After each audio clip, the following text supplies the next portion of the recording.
Welcome to Hedgehog Hollow. So today we're on the It's Me JD hop and we're celebrating her 50,000 subscriber milestone. So congratulations, JD. We have lots of prizes and fun things going on along the way. So be sure to enter for those and you can check out who is next on the hop at the end of the video and that'll be in the video description for you.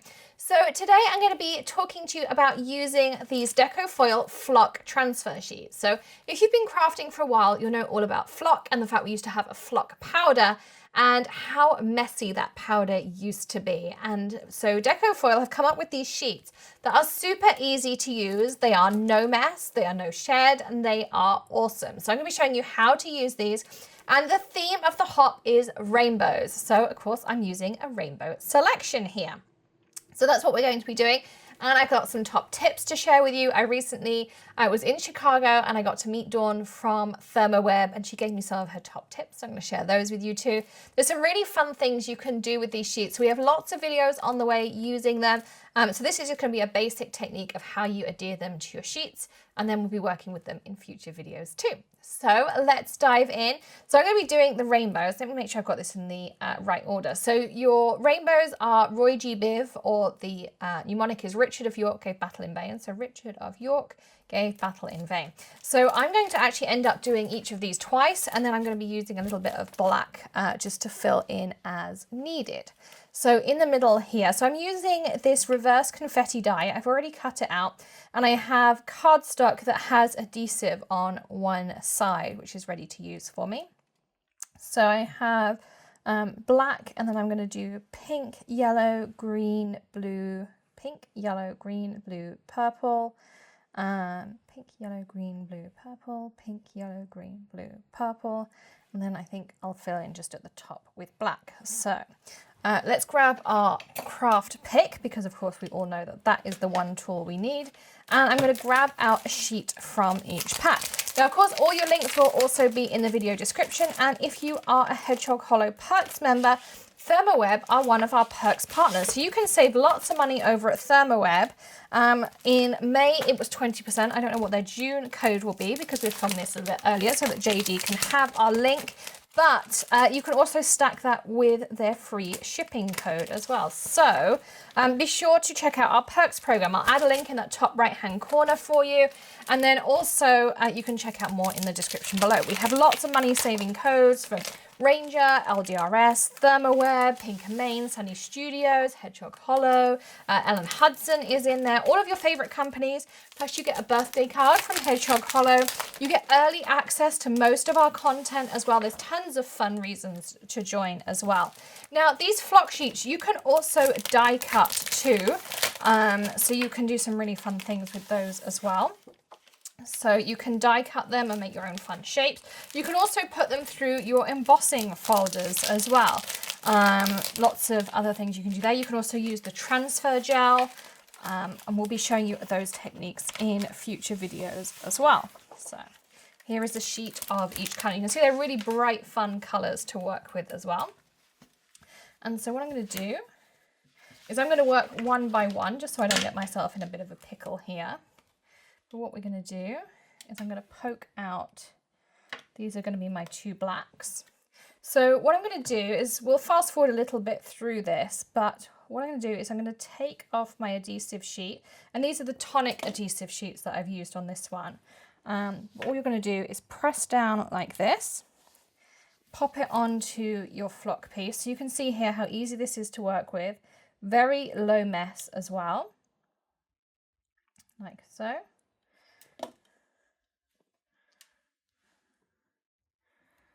And then when you've added it onto your piece, you just want to do a rough trim. It doesn't have to be all the way around, but rough trim. And I also want to make sure I keep it in the correct order. And we're going to run it in the end through our die cutting machine.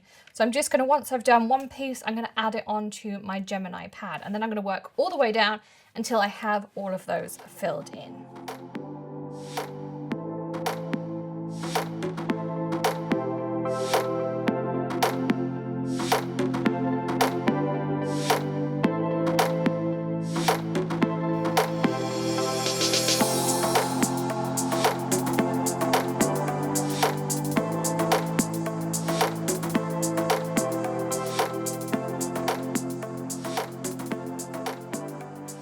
So really simple. Now I've got all of my colors onto my Gemini mat. So all I'm going to do is pop my normal sandwich on top, nothing special at all. And I'm going to run this through my Gemini machine. And you can run this through any die cutting machine. Nothing special required, doesn't have to have a special sandwich. And all you're doing is just adding some extra pressure onto this. Because what you want to do is press that flock into your adhesive. So it can be a manual machine, it can be one of the little like machines. We were doing tags, a recent demo, and we just used those small Sizzix machines. So hopefully this is kind of in order, but also of course we've used rainbow order, which should make it nice and easy too. So I'm going to show you one of these, and then all I'm going to do is take my adhesive pieces, and you can see here I'm just going to peel this back. Again, peel this back, and you can see my flocks on there. And I could keep, if I had larger scraps, I would keep those for a future project. But again, no mess, really nice and easy. Again, I'm just going to pop through, I'm going to peel all of these off, and then we're ready to assemble our card.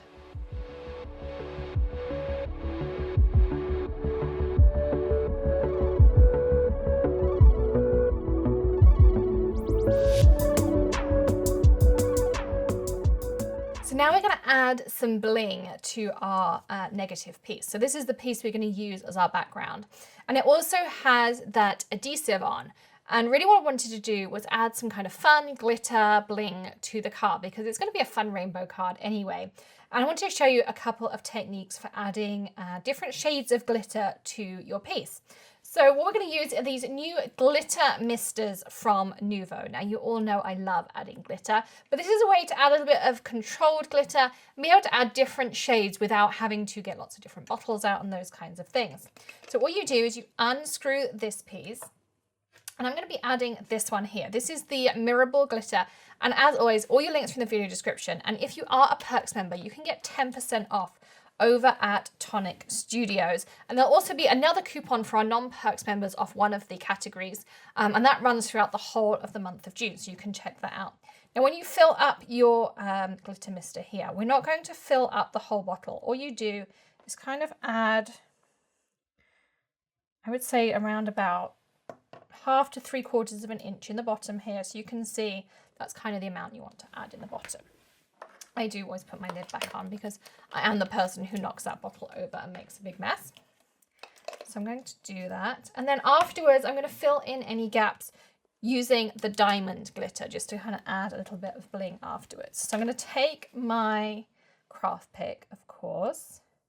I'm going to pull off that adhesive layer on the top. So I had a piece of the ultra smooth white cardstock. I added the tonic adhesive sheets over the top, die cut it so that one whole side would be sticky. There's a little bit of a piece there. So I'm going to put this inside of my splat box because this is going to take any extra glitter that I don't need. And what this does is when I pump, it just sprays out a little bit of glitter, which is what I like. So what I can do is just add a sprinkling of the silver glitter over my piece. So I don't have silver glitter all over it. I just have a sprinkling of silver glitter just here and there. And you can have as little or as much as you like. And of course, the great thing is now, so I've opened this to spray the glitter out. When I'm done, I close this and it doesn't go down. So no glitter comes out. So it's a really kind of low mess, easy way to work with glitter, which is what I like about these glitter misters. These are brand new from Nuvo. Again, links in the video description for you, brand new product. So see them here first over at Hedgehog Hollow. And I also got another one out if I wanted to do my white. But I'm going to fill in the gaps of my white. So when I put this on this white cardstock, you can see where I've just got little bits of the silver. As I say, we're going to fill in with the diamond. So what I'm going to do is kind of the old-fashioned way, as it were, of just now filling in with diamond. You could, of course, spray with the diamond, or you could spray second, third, fourth colors and just kind of build up different effects. It's also a really easy way to do ombre because you can just take a piece of cardstock, spray one color, spray the next color, etc., etc. Then all I'm going to do is grab my tweezers here, lift this up, give it a nice tap from the back, and pop it over there. and I'm just going to pour in my excess.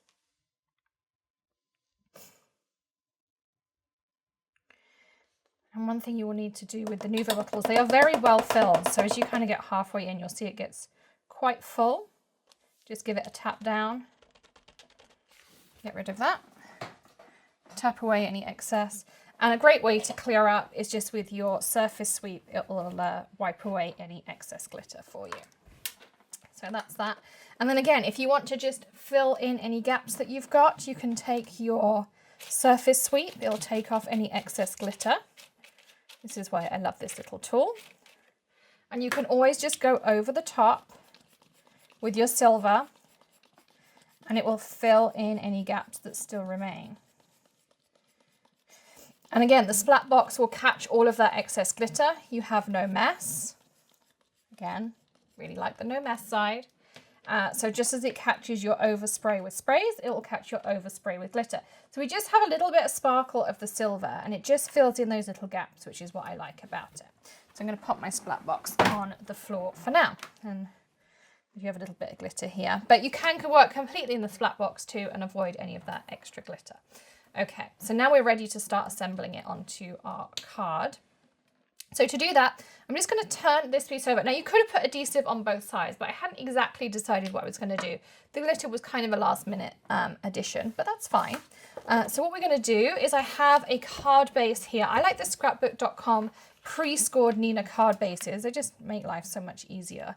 And I'm going to grab my paper glider here, my favorite one. So I'm just going to score that up nice and crisp.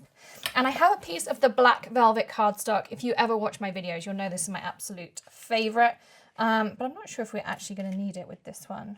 Oh, yes, we did, because I actually, so I should show you this. So this is the die cut as it came. You can see it's got quite a large border on it. So before I did this step, I had trimmed it down. So my piece of black velvet is 4 inches by 5 1/4. And then I trimmed this, so I trimmed a little bit off each side to make it even. I trimmed this down to 3 3/4 by 5 inches, so that when I mat this, you'll see in a second how it's going to look. We're going to have a little bit all the way around. So I thought that's going to look really nice as we go. So I'm going to put this onto my card base first.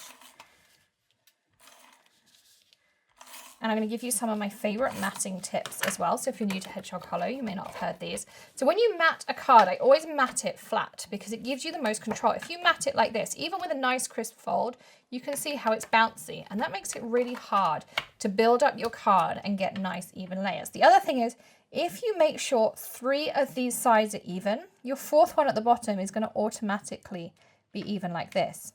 And if you watch my recent adhesive tips, I gave you lots and lots of tips of how to get no wrinkles and to get really nice mats and things on there. So I'm going to do that one. And then this one on here is another one of my top tips, is take the large Nuvo glue pen, make sure it's flowing nicely.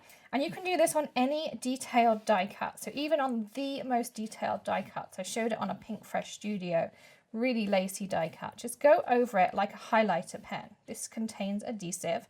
And you can do it on a scrap piece of paper, on a piece of kitchen towel, whatever you prefer. You just go over it like this. And then you take your piece. It dries completely clear, so if you get any excess glue, it doesn't matter. And then you position it wherever you want it. And because it's a liquid adhesive, you have a little bit of time for wiggle room, even better. Position it where you want it. Take that same piece of kitchen towel, paper, whatever, fold it in half so it's not the side that's covered in adhesive. And then press down. If you need extra pressure, use a heavy book, use your die cutting machine, just pop it through with no dies. Or if you have a heat press, that works really well too.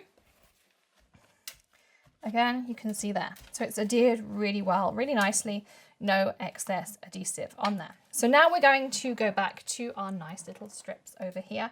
And I'm going to use my Nuvo Deluxe adhesive because it has some nice fine pieces in, and I'm already just going to pre-add all of my glue.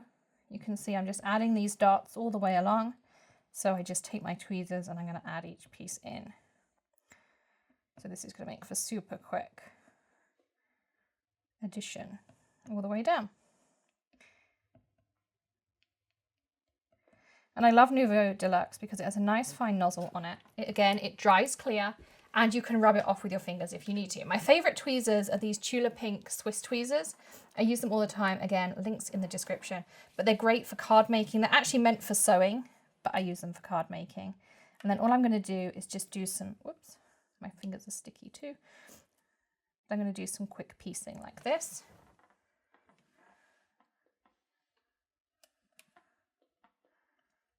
Brush off that glitter. And at the end, we'll do a quick polish with our surface sweep if we need to.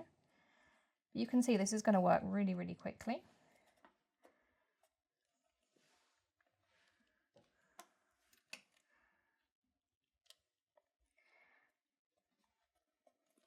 And so I'm just going to press them in and then I'll do a final hard press at the end.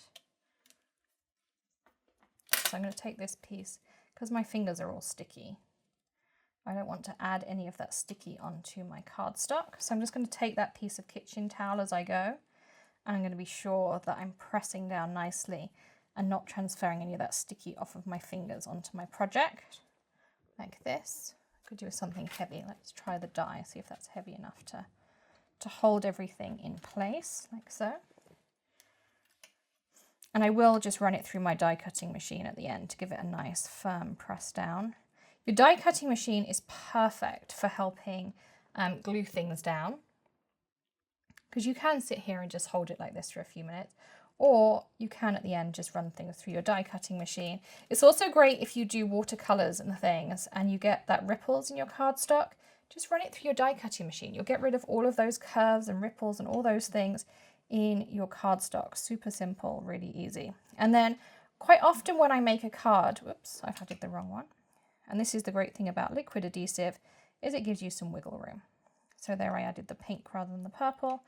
I can move my pink down and I can add a little bit of extra glue. So yeah, your die cutting machine is perfect for getting out ripples, curls, all those things. It's great for straightening out things, making sure things are stuck down, particularly if you're working with acrylic papers, Yupo, all those kinds of things. Things are a little bit harder to stick down.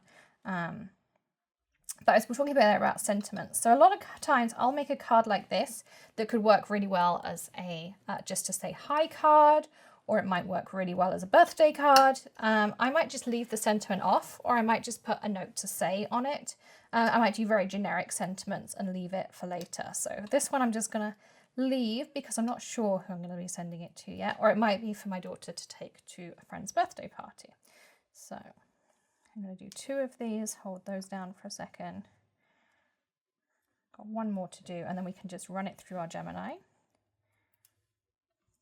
Now, if I'm going to run this through my die cutting machine, I have a couple of extra tips for you. Now, quite often your plates will be a little bit scarred up. So what I do is I take 2 pieces of cardstock that are slightly bigger than my card, so like this, and I'll pop them on like so. And so any kind of scarring that I have on my plates like this is not going to transfer to my card, which it would otherwise. So I'm just going to do this. I'm going to take my metal plate out because I don't need that layer in there, because I've also added 2 shims in essence into here.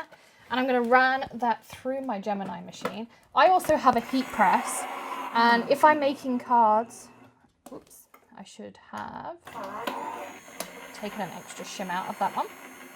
Let's take an extra shim. Let's take a magnetic one out. So if I'm making lots of cards, like for instance, when I was making things for Creativation, I put so many things in my heat press to hold them down, to dry them, because of, I was making over 100 cards for Creativation. So that works really well too. So there's another top tip. Once you bring it out of your die cutting machine, you can see everything is stuck down really nicely like this as well. So this is your finished card, and you can see in there. So I just really like to sometimes run it through. It just gives you that extra little bit of stability on there as well. You could also just add a piece of freezer paper on the front if you're worried about adhesive kind of squelching out and things. That wouldn't stick to it either. So you can see it on there. And I love the effect of that flock. I mean, how cool is that on there? And you could add like a big sentiment over the front, as I say. I'm not entirely sure who I'm sending this to yet, so I'm going to leave it sentiment free. But I love this glitter effect on there. I love how easy it is to add these flocked effects on there too. Little low mess. We all love low mess. I used to love those flocked effects, but those flock powders were such a pain to work with. And of course, we've created that rainbow card. Now, don't forget, of course, to keep on hopping. Visit JD as well and go and enter for those prizes. There's some Hedgehog Hollow prizes, some Tonic Studio prizes in there. Check out the links in the description. Grab your glitter misters too. I mean, these are just such a great new tool for low mess working with glitter. And I know so many of you don't like working with glitter because of getting glitter everywhere, but these are going to be amazing, particularly if you pair them with your splat box too. So thank you so much for joining me. Don't forget to hit that subscribe button and ring the bell here at Hedgehog Hollow as well. And look at joining our perks program to save on all of your crafty purchases too. You give us a thumbs up if you enjoyed today's tips, tricks, tutorials, all of those fun things.